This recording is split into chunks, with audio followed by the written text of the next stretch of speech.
Assalamu alaikum, j'espère que vous allez bien. On se retrouve aujourd'hui donc pour la suite des 99 noms d'Allah, le challenge. Pour ceux et celles qui ne sont pas encore abonnés, n'hésitez pas à vous abonner, à commenter, à liker, à partager pour me donner un petit peu plus de force, Inch'Allah bi'idhnillah.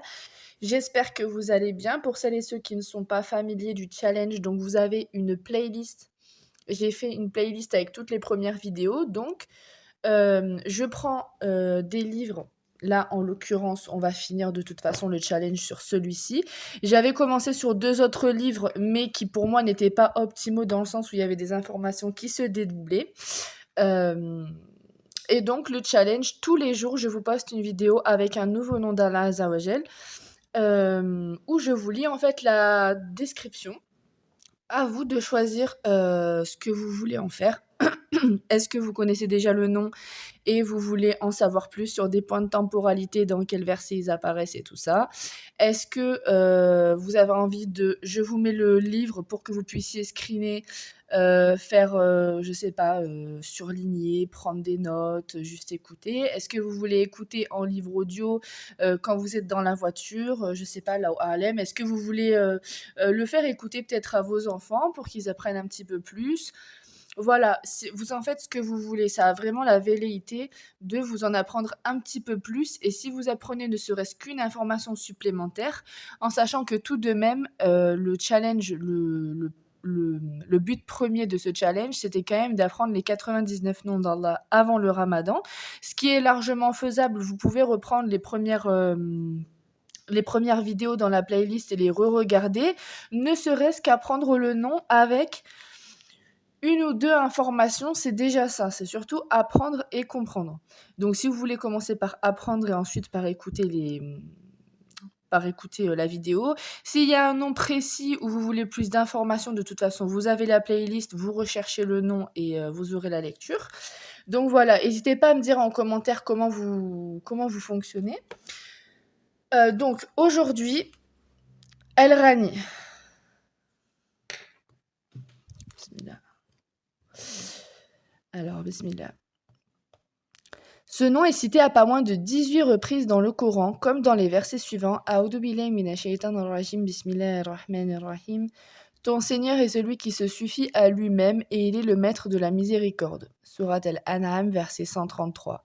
Ô hommes, c'est vous les indigents qui avez besoin de Dieu, alors que Dieu est celui qui se suffit à lui-même et qui est le digne de louange. Surat Fatir, verset 15. En vérité, Dieu est celui qui se suffit à lui-même et qui est le digne de louange. Sourate Luqman, verset 26. Ainsi, Allah se suffit à lui-même. Il détient la richesse complète et absolue dans tous ses aspects et sous tout rapport, grâce à sa perfection et à celle de ses attributs qui ne souffrent d'aucun manquement, de quelque forme que ce soit. Et il ne peut être que riche parce que sa richesse constitue l'une des nécessités de son essence. De même qu'il ne peut être que créateur, nourricier, miséricordieux et bienfaiteur, de même il ne peut être que riche de manière à être à même de se passer de toutes les créatures. Il n'a absolument pas besoin d'elles. En revanche, celles-ci ont toujours besoin de lui et ne sauraient s'abstenir, ne serait-ce que l'espace d'un clin d'œil, de sa générosité, de sa gestion, ainsi que de son éducation générale et particulière. Tous ceux qui habitent dans les cieux et sur la terre sont ses esclaves, soumis à sa domination et assujettis à sa volonté. S'il les faisait tous périr, cela ne diminuerait en rien sa puissance, son pouvoir, sa royauté, sa suzeraineté ou son caractère divin. En vertu de sa richesse infinie, l'obéissance des obéissants ne lui est d'aucun profit, tout comme la désobéissance des désobéissants ne lui fait aucun tort. Si tous les habitants de la terre croyaient en lui, cela n'augmenterait en rien son royaume.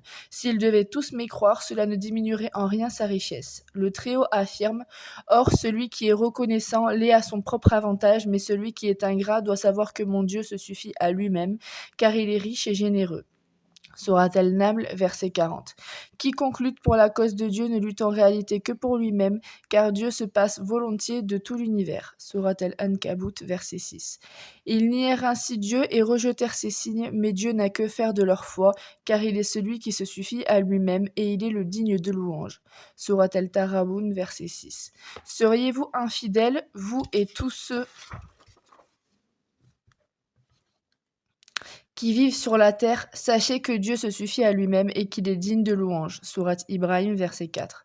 Dans un hadith divin, Allah déclare: Ô mes serviteurs, si le premier et le dernier d'entre vous, les djinns et les hommes, avaient le cœur de l'homme le plus pervers parmi vous, cela ne diminuerait en rien mon royaume. Il dit aussi: Ô mes serviteurs, vous n'atteindrez jamais un tel degré de méchanceté au point de me nuire, et vous n'atteindrez jamais un tel degré de bienfaisance au point de m'être utile. La perfection de sa richesse est telle que ceux qui dépensent et donnent dans sa voie, dans la recherche de sa satisfaction, ne lui sont d'aucun bénéfice. De même, la parcimonie et l'avarice des gens ladres ne lui causent aucun préjudice. Le trio affirme: celui qui est avare l'est à son propre détriment, car Dieu se suffit à lui-même, et c'est vous qui êtes les indigents. Si vous vous dérobez, Dieu fera appel pour vous remplacer à un autre peuple qui ne vous ressemblera nullement. Surat Mohammed, verset 38. Ô croyants, donnez en aumône du meilleur de ce que vous possédez et des produits que nous faisons sortir pour vous de la terre. Ne vous précipitez pas sur ce qui est vil pour en faire dépense et que vous n'accepterez vous-même qu'en faisant la grimace. Sachez que Dieu est riche et digne de louange. Surat al-Baqarah, verset 267. Grâce à cette richesse absolue, le Très-Haut est exempt de tout manquement et de tout défaut. Quiconque lui attribue une quelconque insuffisance lui affecte une caractéristique contraire à sa richesse. Il annonce: ils disent: Dieu s'est donné un fils, gloire à Dieu qui se suffit à lui-même et à qui appartient tout ce qui est dans les cieux et sur la terre. Surat Yunus, verset 68.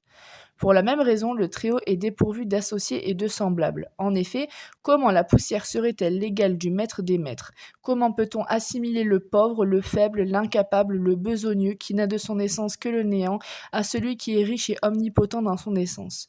Celui dont la richesse, le pouvoir, le royaume, la générosité, la bienfaisance, la science, la miséricorde, ainsi que la perfection absolue et totale sont les qualités intrinsèques à son essence. Comment peut-on établir une similitude entre les esclaves et le maître des esclaves? De toute évidence, ces derniers sont sous son joug et ils obéissent tous à sa gestion. Le Très-Haut révèle: ceux qui disent que Dieu n'est autre que le Messie, fils de Marie, sont de véritables négateurs. Dis-leur: qui donc pourrait s'opposer à Dieu s'il voulait anéantir le Messie, fils de Marie, ainsi que sa mère, et tous les êtres qui peuplent la terre? Dieu n'est-il pas le maître des cieux et de la terre et de l'espace qui les sépare? Il crée ce qu'il veut et sa puissance s'étend à tout l'univers. Surat al-Maïda, verset 17. Sa richesse complète implique que tous les trésors des cieux et de la terre soient entre ses mains. Sa libéralité envers ses créatures continue jour et nuit. Ses mains déversent sans cesse ses largesses. C'est à Dieu qu'appartient tout ce qui est dans les cieux et tout ce qui est sur la terre. En vérité, Dieu est celui qui se suffit à lui-même et qui est le digne de louange. Surat Luqman, verset 26. C'est précisément en raison de cette opulence qu'il invite ses serviteurs à lui demander à tout instant. Il leur promet de les exaucer quelle que soit l'ampleur de la requête. Il leur ordonne de l'adorer et leur certifie qu'il agréera cette adoration pour laquelle il les récompensera. Certes, la faveur qu'il dispense est immense, de même que les cadeaux qu'il offre sont abondants. Il leur donne tout ce qu'ils sollicitent et comble leurs désirs, voire leurs souhaits. Sa richesse est si éminente que si tous les habitants des cieux et de la terre, du premier au dernier, se tenaient dans une même plaine pour lui demander tout ce dont ils ont besoin et qu'il les comblait, cela ne diminuerait en rien ce qu'il y a auprès de lui.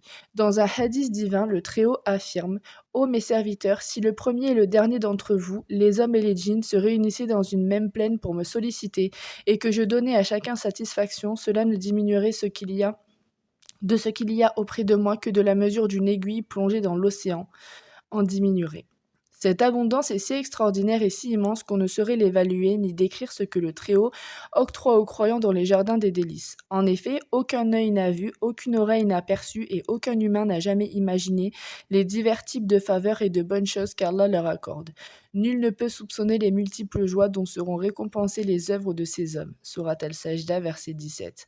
Celui qui connaît son Seigneur, selon ses caractéristiques, connaît sa propre âme. Celui qui admet que son Seigneur possède l'absolue richesse admet qu'il est nécessairement pauvre.